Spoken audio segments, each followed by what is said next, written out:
Hey guys, got another cake recipe to add to the list. This is an Italian love cake. Let's get started. So, in case you're wondering and you've never heard of this cake before, yes, this is real. It's actually common during the holidays. This is basically a marble cake. It's part chocolate, part ricotta cheesecake.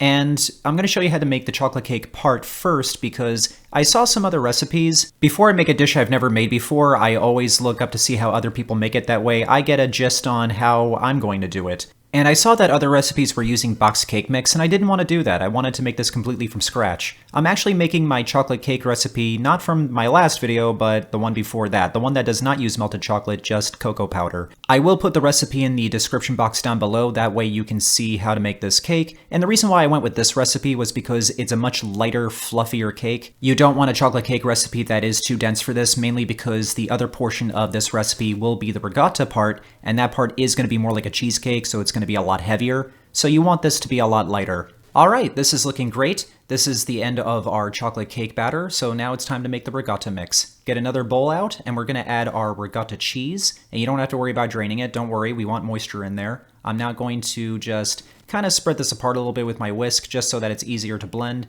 and then I'm going to add my eggs, and then I'm going to add some granulated sugar. As you can tell, this is going to be a very rich cake, and some vanilla extract. And I'm just going to take my whisk and I'm just going to mix this up, and it's going to look like it's not going to come together. It's going to look kind of messy at first, but don't worry, it does eventually blend, and you get this very thick cheesecake batter with the great smell of vanilla. And what's even better is this one part of the recipe is only 4 ingredients. Okay, so now we're going to preheat our oven to 350 degrees Fahrenheit, and we're going to blend our two batters together. In a greased 9-inch baking pan that's been lined with parchment, I'm going to pour in all of my chocolate cake batter, and then right on top, I'm going to drizzle over my cheesecake batter.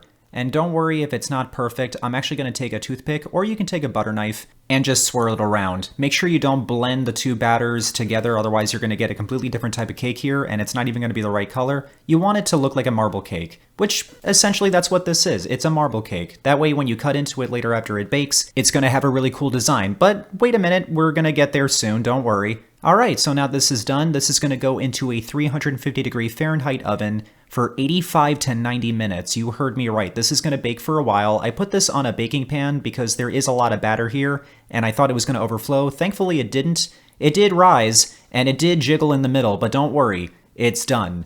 But be sure to check it with a toothpick.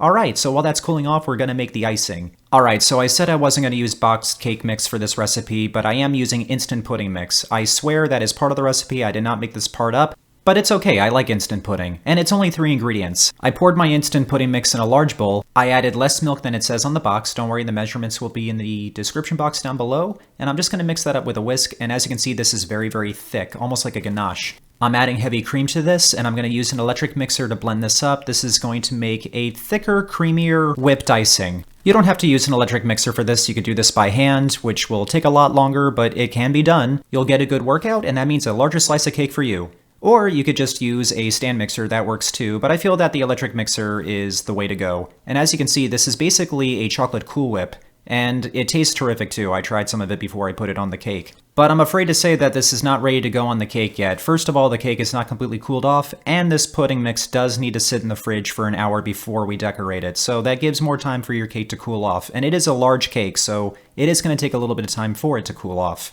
Be sure to cover your bowl with some plastic wrap or tin foil or anything that you have in the pantry. Let this chill out in the fridge, and within an hour, it's time to decorate our cake. I took it out of the pan and let it cool off completely while our icing chilled, and now that it's ready, it's time to decorate. I'm not going to get fancy at all with the decorations. I'm just taking my rubber spatula and just spreading the icing around. This is a very rustic cake, and I don't feel like getting fancy is really necessary. I'm going to put some sprinkles on top. I know I used that in my last chocolate cake video, but they're sitting in my pantry, so I'm gonna use them. This is gonna go back in the fridge and rest for a little while, because trust me, you do want to eat this out of the fridge. I did try this cake at room temperature, and while it is good, it's even better when you let it sit in the fridge for a day or two. This is one of those things where it just tastes better the next day. It just lets the flavors sit and get to know each other a little bit more, and in the end, you get a better result.